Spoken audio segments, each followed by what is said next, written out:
Thank you, gentlemen. What an exciting game to start out with there. Have to introduce Kwasi, our resident top laner, to join us on the analyst desk, or lounge, rather, for the post-game of this first game. And gentlemen, CLG coming up with a big win there. Freak, I know you liked CLG from the get-go in the pick ban there.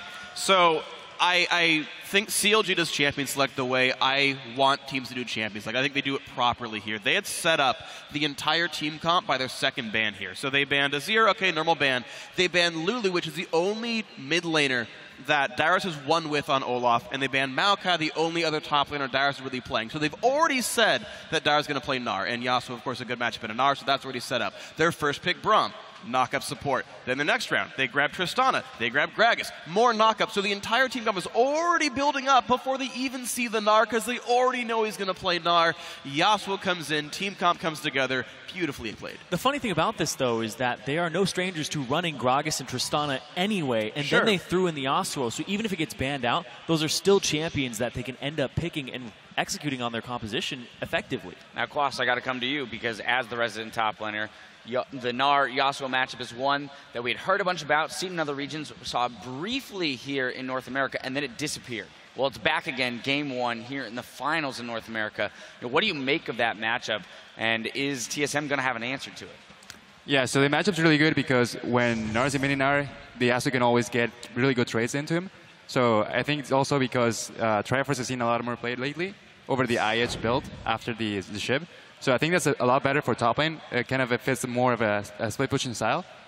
And I don't see many players do it in MMA. I don't see many people being able to play the champion that well.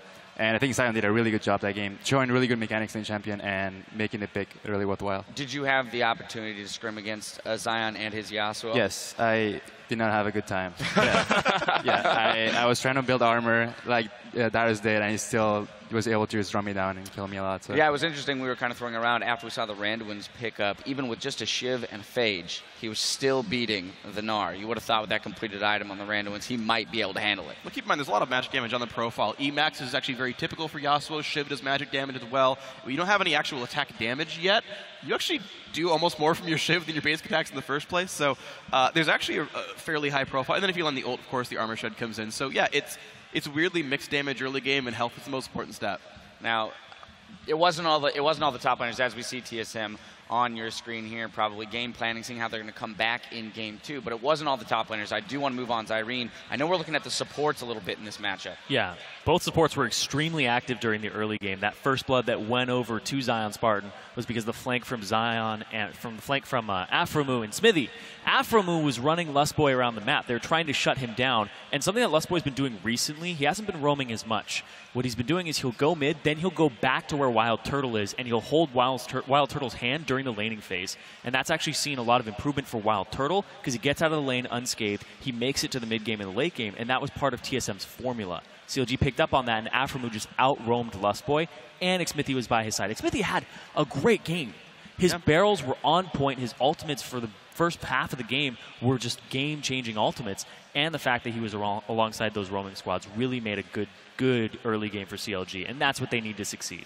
You know, on top of this, we talked about double lift's going to be a big role in CLG winning today on that really comfortable Tristana here today. Yeah, he's 6-0 on Tristana this season.